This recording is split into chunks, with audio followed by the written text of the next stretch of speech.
Let's bring it back to the blue couches. We're going to welcome in now Robin Keller. She's with the Erie Guild of Craftsmen, and we're talking about the craft show, the Craftsmen Craft Show, which is coming up this weekend. Hi, Robin. Hi, thanks for having me back. Yeah, nice to have you back here on the blue couches. We love craft shows, but they seem to be very prevalent this time of year leading up to the holidays. Is that any correlation to that, or do they? I think it builds into the holidays. Yes. And the bigger ones tend to be October, November, so that you can hit Halloween, you can get your harvest, your Thanksgiving, and then into Christmas shopping. Yeah. Tell us a little bit about the Erie Guild of Craftsmen. The Erie Guild of Craftsmen has been around since 1974. That's when they broke off from the a larger guild. Okay. So they've been on their own since 1974. This is our 52nd year of crafting, and we're really excited about that. I have a couple new vendors this year, so when people come into the hall, they can look for a couple of balloons that are floating around. Oh, to indicate the new ones? To indicate the new. Yeah. And I haven't done that in the past. Yeah. You know, we've just pointed it out that we have X amount of vendors and X amount of different crafters. Right. But this year I'm thinking I'm going to put a balloon on the table. Are they doing something different that nobody else has been doing, or are they just new to your group? They are new to the guild, and like we have a brand new soap maker. She just relocated from Oregon. Okay. Last year, 2 years before our Snowmageddon, she moved to Erie and absolutely loves Erie. She was excited to find the guild. Yeah. And she joked that her husband said, "Ooh, it's a guild. Do you need armor?" And she said, "I don't know. I'll find out."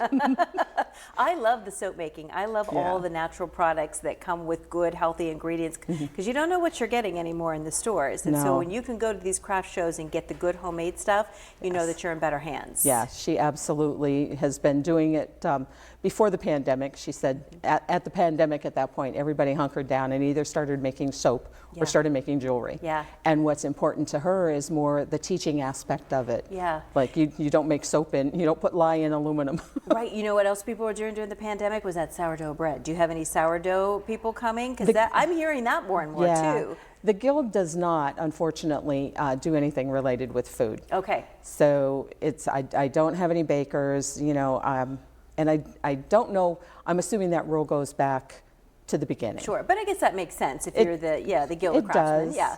It does, although one can argue baking and tea blending and all those things are a craft in their own, but I'm not going to buck tradition tomorrow. No, but we'll see. Maybe next year when you're back on the blue couches, who knows what you'll have. I'm not sure. What artistry are you really looking forward to showcasing this weekend? I think it's just a matter of some of the smaller shows that lead up to the larger ones that start. It's just, you'll see more.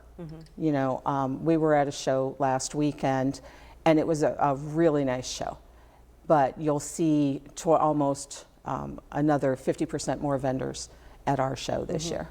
So we're all in the main hall. Last year we had a couple of vendors. I needed the extra space. We moved into a second room. Yeah. This year we're all back in the main hall. Okay. And what we're doing to make that happen is to put our craft charity auction in the foyer. So our guests will be able to see that charity auction coming in and then going out. A lot of times That's great. It's always been buried in the hall before. Yes, you didn't get to see it. You're definitely going to see it. It'll be in the This is foyer. all happening Saturday and Sunday at the Zem Zem. What time do you open Saturday and Sunday? We are open to the public 10 o'clock both days. Saturday 10 to 5, Sunday 10 to 4. Okay, any cover to get in? There is a $3 fee at the door. Kids 12 and under, there's no fee for kids. Plenty of parking because we are at the Zem Zem Shrine. Right. Everything on one level. And what we do is on an hourly basis, everybody buys their ticket to come in, and it's a split ticket. We put it in a little jar. And on the end of that hour, we pull a ticket, and it's worth a $10 craft cash. It has no money value, but you can use it at any any vendor toward a purchase. And how many vendors again did you say? I have 53 contracts, which represent almost 60 vendors. That's great. It's going to be a big weekend again, happening this Saturday and Sunday at the Zem Zem. Robin, thanks for joining us. It's great to see you again. Thank you so much for having me. And we'll be